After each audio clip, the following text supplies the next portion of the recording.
Welcome to Watch Cringe, episode 60-something. I'm Brendan. I'm Saul. I'm Eric Wind. Wow, we got Eric Wind on the show. Woo. This is huge for us. Do you know where you're, what you're getting into? I've seen snippets over the years. That's all you need. That's all you need. Yeah. So we're going to break this episode into two parts. I'll be covering the career and fame of Eric Wind. And I'll be covering the marriages, divorces, and untimely death of Eric Wind. yeah, exactly. So Eric Wind is famous in the watch world for his expertise and enthusiasm for vintage watches. His career sheet is stacked. He worked at Christies Auction House as a VP for many years, a contributor to Hodinkee for many years, has given numerous lectures at the Horological Society of New York, runs a very successful vintage watch dealing business called Wind Vintage, and also has you have your own podcast called Significant Watches. But before Eric was a tyrant in the watch world, Eric came from humble beginnings. He got an MBA from the University of Oxford, which I believe is an online community college. yeah, exactly. And before that, he graduated from Columbia University with a BA in Foreign Service. No, Georgetown. Georgetown University with a BA in Foreign Service with cum loudly recognition. Yeah. So did you go to Oxford because you couldn't get into an MBA program in the U.S.? Yeah, exactly. I was very happy it was a one-year program, and I always wanted to go to Oxford since I was a kid. Okay. Did you go to Columbia at all, though? No, I don't know really. where that came from. Okay, that's weird because we had something that you went to Columbia, and I was going to tie that into I'm sorry. Ben Clymer. That just derailed us. Yeah, you must have gotten It's in the theme of the show. The bios mixed up. But you were a fan of Hodinkee in high school, right? In college, right when it came out in 2008, I kind of came across it in its first month or two of existence, and then began reading voraciously about vintage watches after I'd inherited my grandfather's Hamilton. Yeah, and the rest was history. And you, when was your first contribution to Hodinkee? Around March 2010.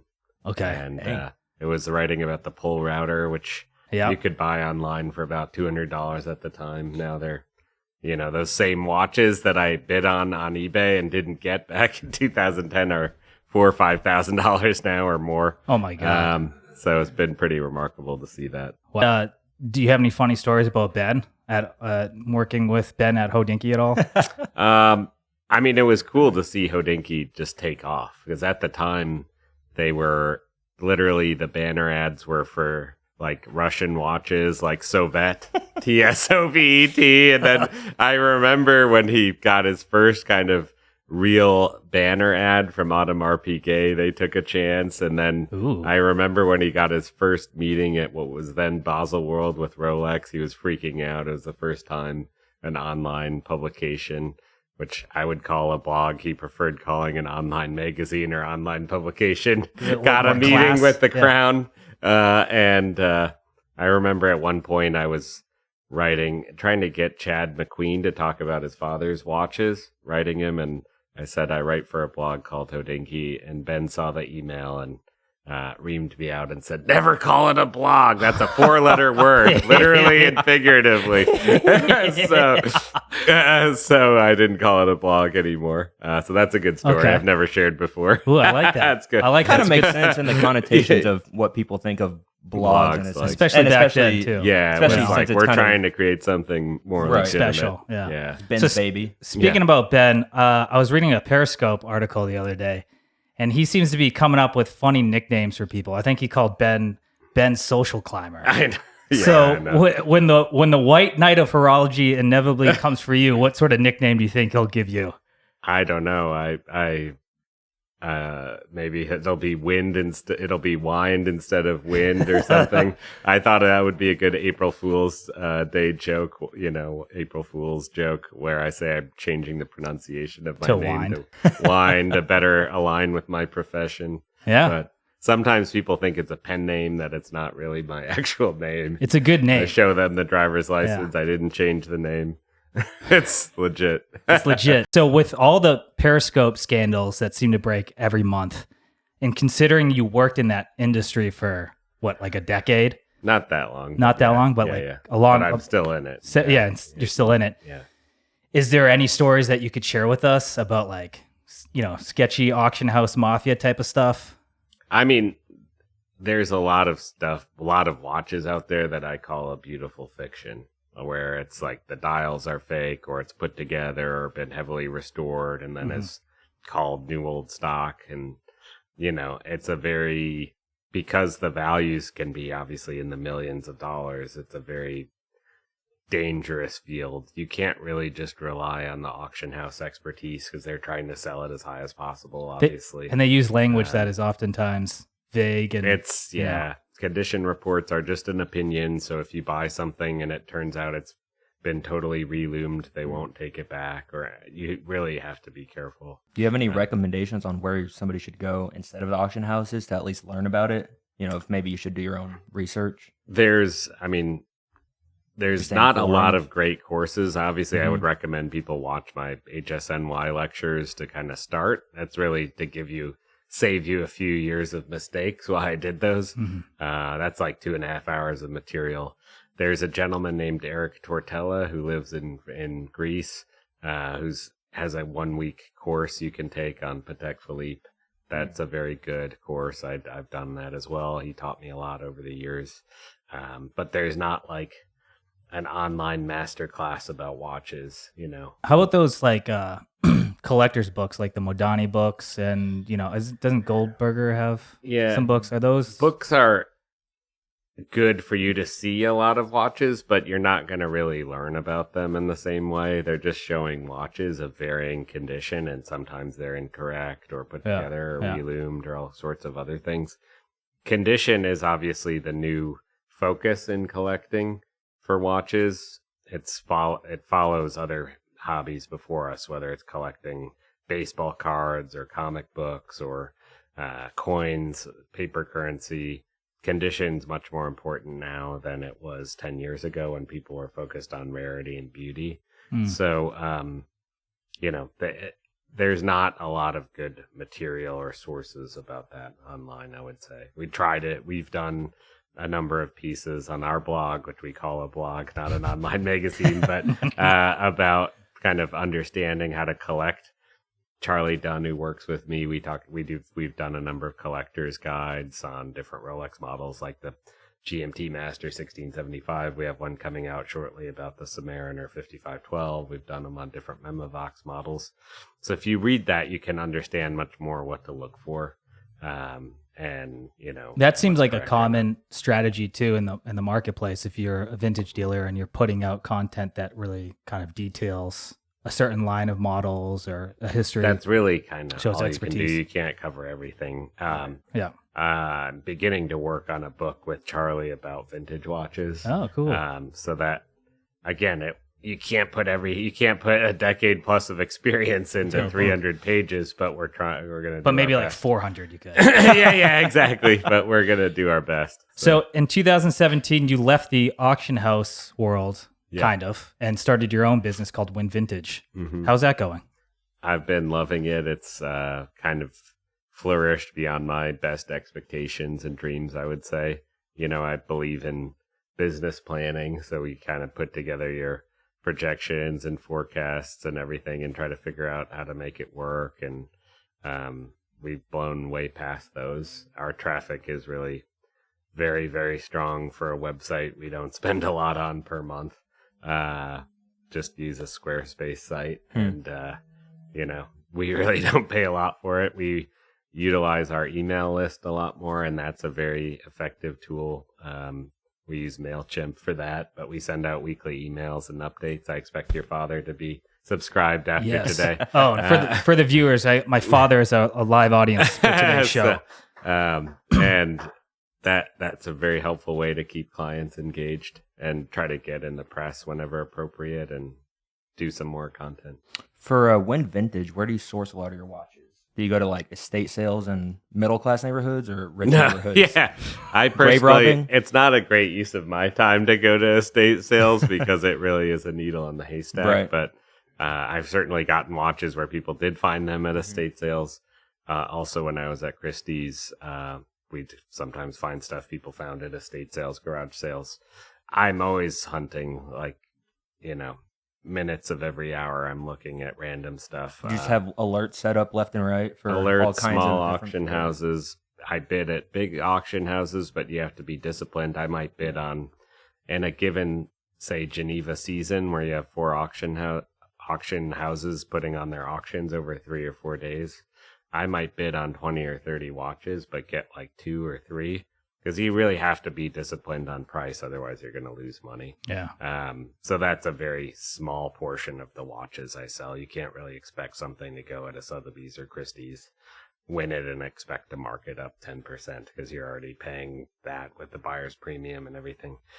But sometimes you do, and you do well, and you find kind of a hidden gem. I mean, for me, it's really just focused on the best condition pieces. So if it's a really great watch, I'll bid up and expects that someone's willing to pay a little bit of a premium from me for top condition, a watch they would have a hard time finding themselves. And a lot of the auction houses I know are overseas. So do you have any tips and tricks on how to get stuff through import without getting dinged on the tax? Well, you can use the customs forms, and it's somewhat of an opinion to put the value on the movement and all that sort of stuff. I mean, it's a subjective measure to say what the percentage of a $10,000 watch is the movement versus the case versus the bracelet and things like that. Yeah. So that certainly helpful. Okay. And how do you tax the man hours? The man hours that went into it. Yeah, so you got to. It's both. I mean, the watch without the movement is really not worth much. To be honest, it's not there. So you can say that the majority of the value is the movement if you're importing it.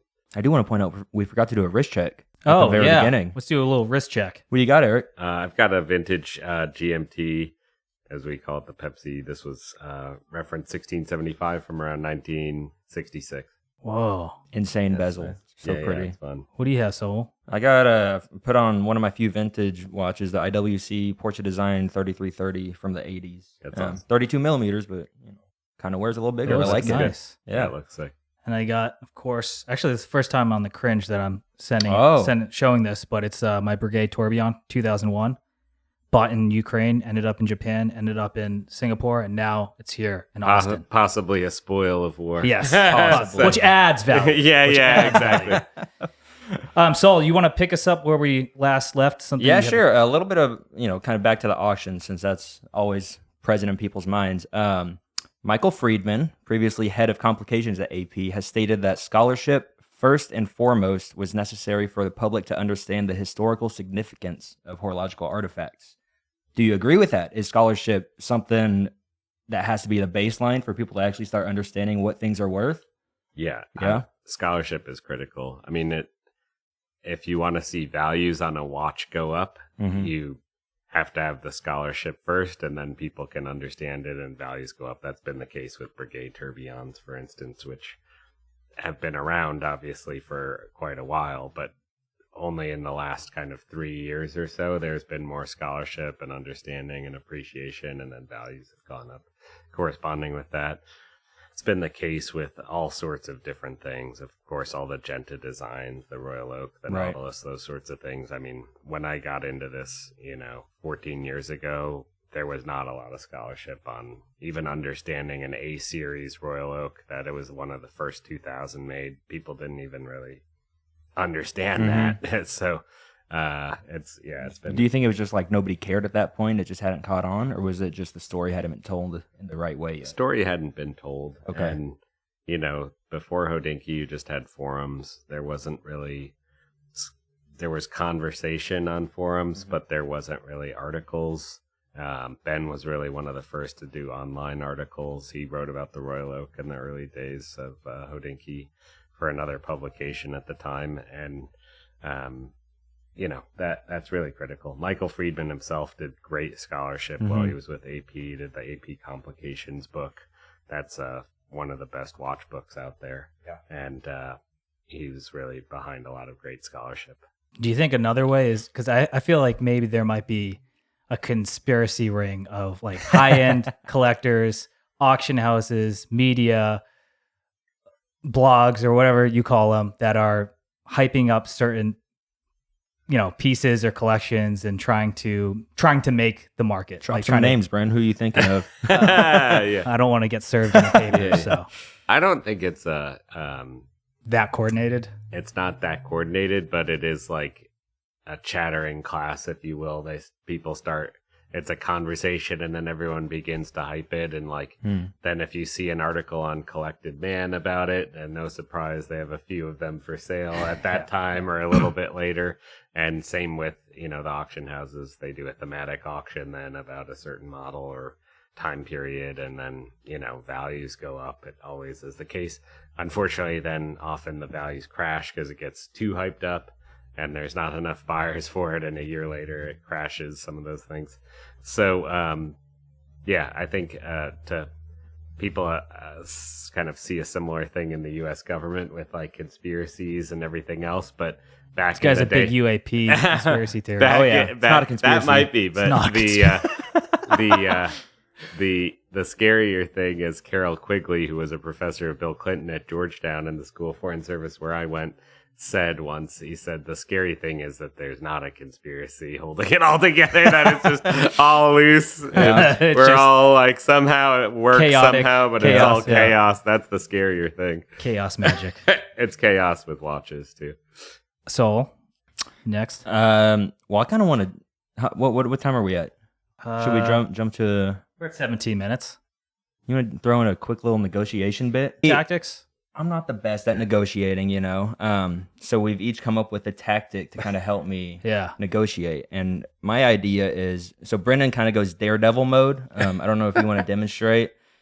He has a heightened sense of feel. Here's the watch, Brendan. I want you to feel. I'm not used to case refinishing. I don't know the details Feels like on it. shit. Oh, shit. How much would you pay for it? At least 50% off.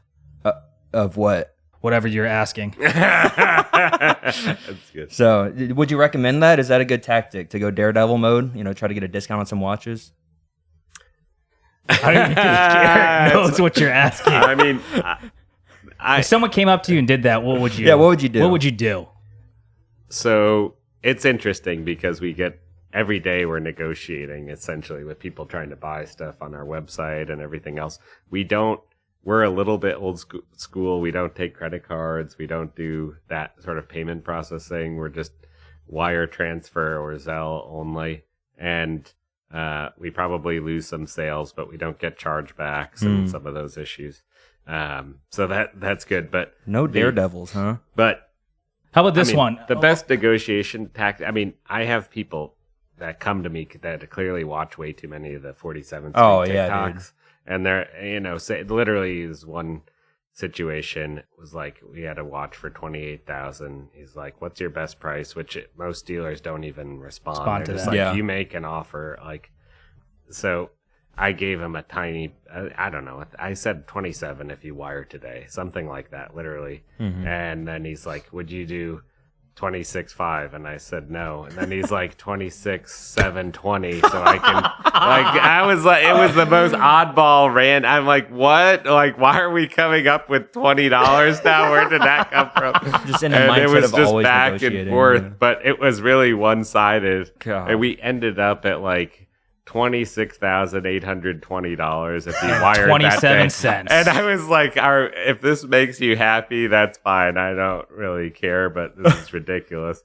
How about this one? So I noticed you got I think you have a Paul Newman Daytona on your website. Yeah.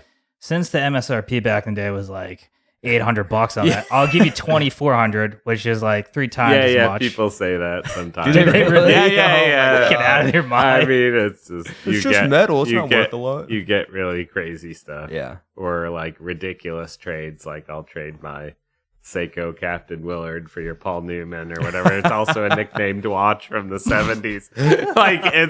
All right. I'm too busy for this. Yeah. So as an expert and dealer of vintage watches, was it a conscious choice to model your business website after the vintage World Wide Web?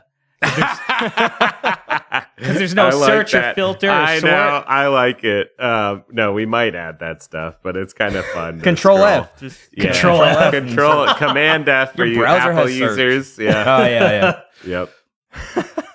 So I think you're next, bud. Yeah. Kind of auction houses. I'll keep going back to auction houses just because that's Okay. what I'm most curious focus. about. Brands, we know brands like Omega and Rolex bid on watches to incorporate into their own museum. Omega museum collections. Who knows what Rolex actually does? Do you think big brands use tampering via proxy bidders in auctions to drive up prices, significance, and hype up their pieces?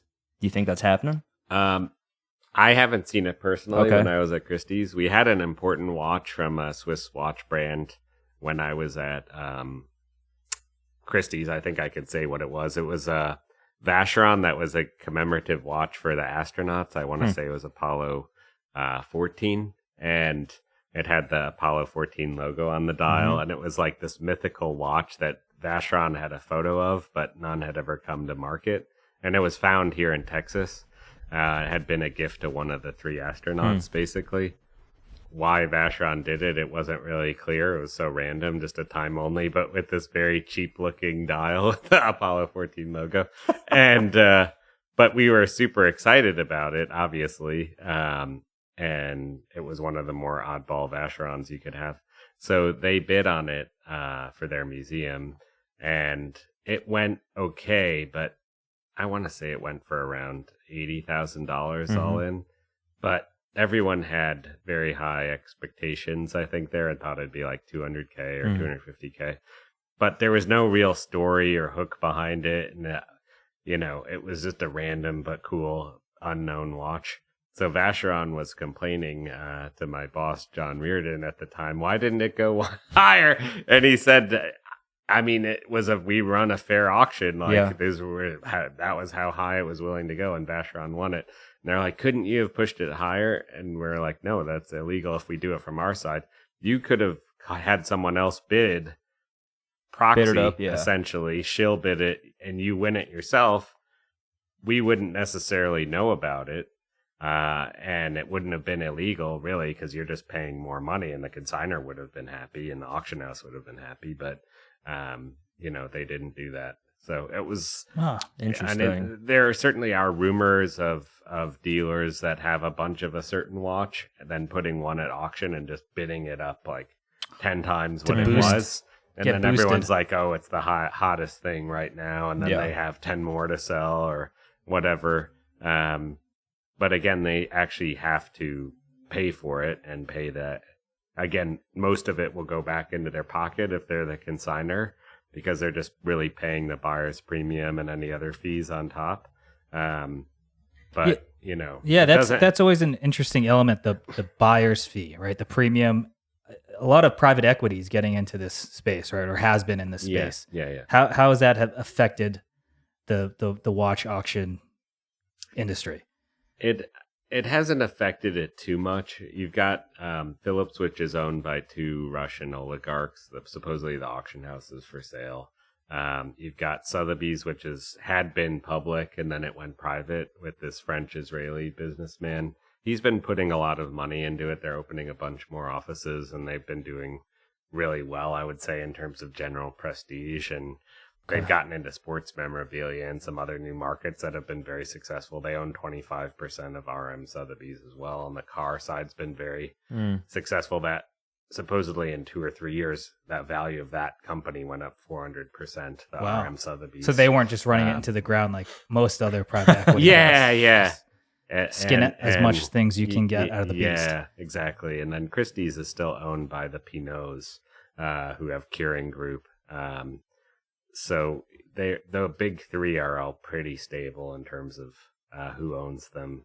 Sotheby's changed their buyer's premium structure recently. They announced it's going to be 20% and then 10% fees for the seller, when it was often for, like, I would say for dealers or stuff, it was not unusual. You get 0% seller's commission. So that's kind of a transition, because it was a big bet, in my opinion, that was maybe unnecessary. But they're thinking, buyers will be more likely to buy from us if it's 20% versus like 25, 26, 27%, where some of the other auction houses have been heading. I know, is it Ichiban? I don't know how to pronounce that one, but it's like the longest running one in Switzerland. They have a 0%. In Icon. And Icon. Ichiban's way off. I was like Ichiban. a Japanese. Yeah, I was gonna say that's And there's Kieran. and there's Antiquorum, which is privately owned. Can't say and anything private about them. entity. We had a friend that got served. Oh wow. So next question. Saul, are you next up to bat? or- what do you want to do? You want to do up to you. I'll let you steer, Bren. Okay. Let's see what we got. So we'll kill this paper. I think we're out of that one. And then we got, let's do a little mid-roll. So mid-roll time. We have Forstner bracelets sponsoring this episode. I have a lovely Forstner bracelet on my Speedmaster. A lot of people don't like putting a bracelet that doesn't have the, a signed Omega on their Omega, but they were the original manufacturers for Omega, called JB, I think, back at that point. I don't know. Do you want to? You probably know the story better than me. Yeah, Here, you can it's hold that. interesting. Yeah, beautiful sapphire sandwich. It's a very interesting history with these because they have the JV Champion logo. The original Omega bracelets were made by Gay Frere in Switzerland, but the astronauts did not like them. They're very thin. Like the original was the 7077 and then the 1039.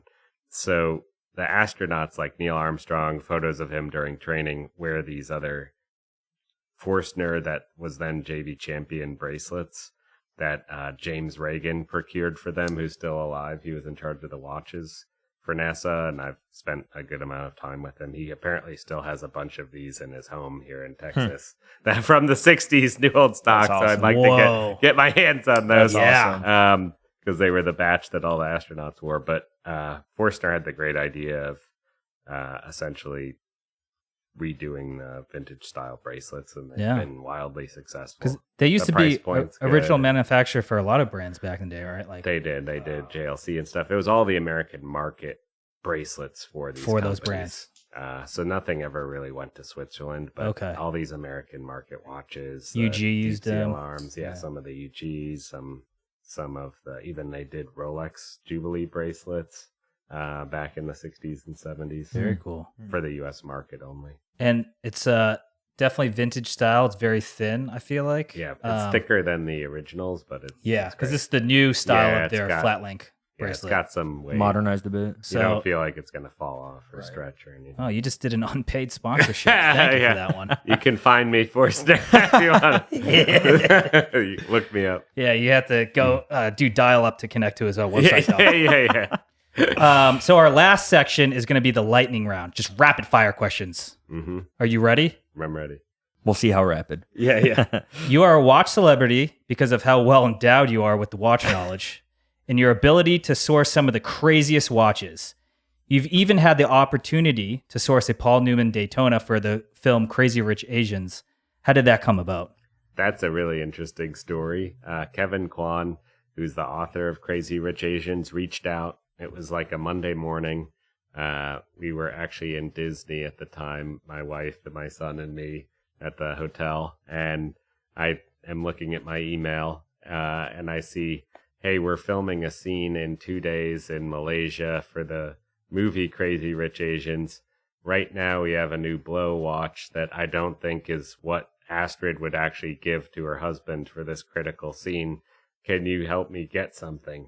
So just based on time alone, I had like 36 hours, to try to get a watch over there. Holy crap. And I wrote about this. I started calling and texting, clients in Asia because I couldn't leave my wife and son behind. And it wouldn't have made sense. I was still working for Christie's. So, I was like, do you have a watch you could lend? And everyone's like, what are you talking about? Crazy Rich Asians? That sounds offensive. That was before cancel culture really came to be. But they're like, that. What the heck? I'm not lending my watch to some crazy movie and all this stuff. Finally, I contacted Eric Koo, and he had a client he had just sold Paul Newman to in Singapore. And the client's wife loved the book, Crazy Rich Asians.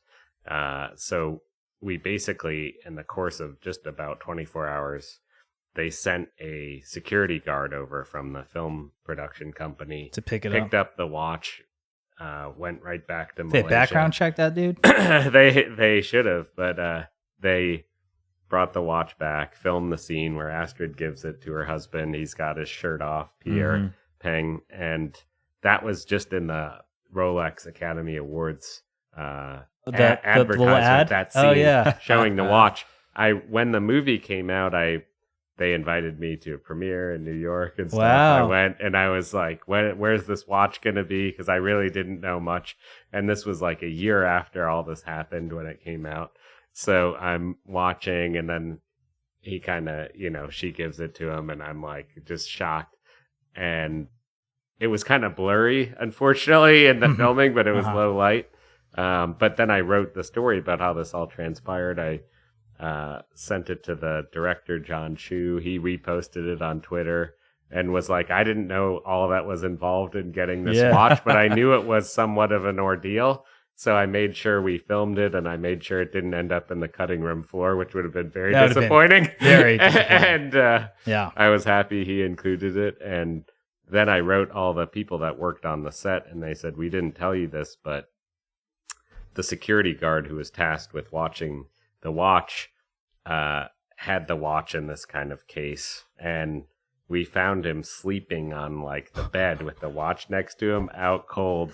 And we were like, someone could have just grabbed the watch and walked away. Oh my God. And we never told you, but that brings us back to that day. He was fired immediately after that. And really? Thankfully, the watch is still in safekeeping. Well, what they think is the original watch. Yeah, exactly. I heard that movie was a bit controversial for you, right? Because you didn't want to work with crazy people or Asians. No. I wouldn't be here otherwise. But no, that's a really cool story. Thank you for sharing. Yeah, it was fun. What other... And then when the ad came out, just a few weeks ago, I was like, wow, I can't believe that. That scene that wouldn't have happened without me the putting gift that this all keeps on together. giving. It keeps lasting. And now the ultimate, we're talking about it on Watch Cringe. Yes, you can finally retire. That's the cherry. That's the cherry on top of the sundae. But I went in to see the movie Civil War on Thursday night, and before the movie, they had the Rolex ad run on the big screen in the movie everywhere, theater. man. I was like, wow, this is crazy. What just stand up and go, that's me. That point at the watch. Yeah. Everybody's like, that's not you. Victory. What are you talking about? What other celebrities are on your speed dial? There's a few. Kevin Love is a good friend who's on the Miami Heat, and he's got some nice pieces for sure. Daniel Day Kim is a good friend. Jimmy O Yang, Ronnie Chang. Seeing a trend here. Yeah, exactly. Brendan Ledoux. His father, everyone. It's good. Speaking of celebrities, how do you feel about like John Mayer and Kevin O'Leary kind of pumping up a celebrity kind of aspirational culture around watches, hyping up especially independence nowadays? I think it's great. There's tens of millions of people more interested in watches now than pre-pandemic, and people come at it from all different angles, whether it's hip hop or Kevin O'Leary or John Mayer or Travis Scott with an AP collab, and he did the clothing as well, which is really interesting. So, there's just a lot more awareness, and LeBron, all these celebs wearing Leonardo DiCaprio with the Tiffany blue 5711, all kinds of stuff. So Idris Elba was rocking a brew too. Right? Yep. Yes. Exactly. It's pretty cool. Yeah, really cool. So I am noticing like celebrities and other kind of bigger fashion houses are getting involved with this independent watchmaking culture, right? Like even Kevin O'Leary has like a one-off Simon Brett. Yeah. Louis Vuitton has a collaboration with Ricchepi. Yeah. There's, their whole new competition for independent watchmakers. Do you think the prices of some of these independent pieces that get, hammered at 400 to 900K CHF is like justified? And I'm talking about like the Crivia pieces that happened last summer. I think, I never thought we would see these values on a lot of those watches, and it's been remarkable to see. I'm happy about it. Yeah. I remember I had even Philippe Dufour, who's been a big name since the 90s, really. I had a Simplicity at the beginning of the pandemic that it was having trouble moving for under 300K. It was a 37 millimeter white gold piece that in 2015 had sold for $265 at Christie's. And then before we knew it, like a year later, that was like a $900K watch. Was it Lupus that auctioned that off? Didn't he have a Simplicity? One of those. He's had a Simplicity recently. I thought one of those They've come down, honestly, significantly the last 2 years, I would say, but it's still like $600K watch, $700K watch. If it was like $595, I'd yeah, he'd be. Yeah, exactly. You'd have two of them. Yeah, exactly. You have a pulse on the market, obviously. You tend to understand what's going on. So I'm curious what you think might be considered undervalued right now. And don't say UG.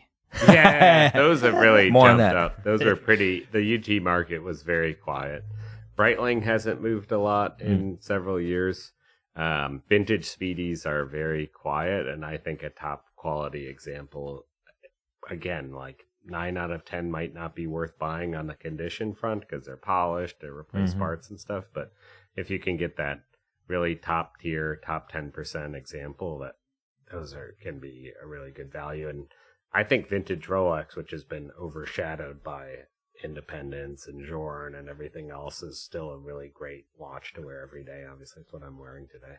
And again, like it's 1 out of 100 that are really top condition. So sometimes people get lost because it's not exactly a rare watch, but the vast majority aren't really worth buying or owning. Right. Well, it's interesting on your podcast, you talk about the concept of the depth of market. Yeah, exactly. Where it's like those independents, they're fetching those high prices, but there's not that as many people lining up as maybe. For sure. I see that with Journe. I've sold a number of Journes, and like takes a while. It's hard. Everyone loves it notionally, but there's not a lot of people willing to send that wire. If you got one for MSRP, I'll gladly take off your hands. Sure. So you like golf, but you don't own the Hublot Unico Golf. What's How up do you with keep that? track of your games? Yeah. What's going on with How that? do you keep track of the games? Would you The buy that watch? The old-fashioned way with a pencil and Pen and paper. Yeah. I would not buy that one, though. I did have a Cartier Pasha Golf recently as well, which was a Genta design with 4 pushers. Oh, yeah, the Pasha. So you can track Firestore. Okay. But I would never play golf with that on the wrist, so it's just an absurd. It fits under the cuff, though. Yeah, exactly. Really big gold watch. Sol, you want to skip to the last question there on the page? Outside of sentimental value, I know you have I heard you say you have 50 watches in your personal collection. Outside of sentimental value, which is your favorite? Just from an objective looks, build, construction perspective, what do you go to? I mean, I wear this a lot, and I've got a vintage Submariner that was like my original grail. It was like the first luxury watch I ever knew about was the Submariner. My dad was kind of drooling when we were in a store when I was in 8th grade wanting to get a Submariner, but then he restrained himself because he's like, you got, your sister, my older sister was in college, you're going to college soon. And online community. Yeah. And then for his 70th birthday, I got him a new Starbucks Submariner. Wow. At retail Good son. And had it engraved on the back. Yeah, good son. So, I got my dad a Tudor BB58. Previously owned by me. Previously owned Oh, by me. that's good. Good So provenance. we're good sons. Yeah. So, That's did you good. get your dad anything? last year? I'm still working on it. Yeah, he's still working on That's it. all right. That's good. The gift of a son. Yeah, exactly. That's Success. So, in the theme of sentimental watches, have you pawned off your wedding watch Reverso No. since crypto has crashed? You still have that then? Yeah, of course. Yeah. Just checking. Good. But back to kind of what we were talking about with Universal Genève, you were an advisor to Breitling for that kind of purchase, right? So Yeah. did you stockpile a bunch of UG? I should have, but I did not. I probably should have, but it's all right. It's all right. You'll get him on the next one, right? Yeah, exactly. Do you have, I don't know how much you can say, but do you have any guesses as to what they're going to do with the brand? If they may go more traditionally designed, based off the old pole routers, the original ones, or are they going to go some new crazy high-end independent style? I mean, I'm still involved in the Universal Genève panel. So I'm actually going over to Switzerland in a few weeks for our kind of meeting regarding the brand and stuff, which I'm excited about. Oh, nice. When's that? I won't say the exact date, but it's coming up in a few weeks. Location? So I'm excited. But all the models that the company is focused on are traditional past models, with traditional past names, which is smart, obviously. For the collector community, we generally don't like dates and that sort of stuff, but the commercial side is that you need some of that, so they'll probably do that kind of 80-20, where 80% of the lines are kind of more general mass appeal, if you will, and 20% might be something that the three of us would want to own. You've got to have some of those watches, obviously, for the core enthusiast to get excited, especially for a brand like that has history. So, I think that's George Kern is a very smart guy. Obviously, he took the Breitling value of basically $1 billion when he joined and took it to $4 billion in like 5 years. And the idea is that they do something similar with Universal. Do you think, if you can say, do you think they're going to price those pieces up market from Breitling or kind of in the same space? I think some will be more and some will be less. It just kind of depends on the model. Gotcha. Which is good. So it's going to be a whole brand launch, not just a model.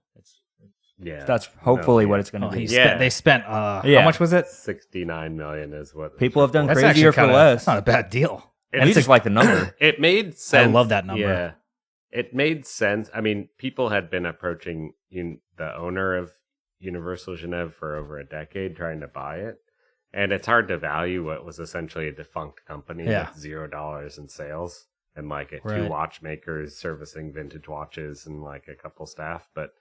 It was private equity that owned it?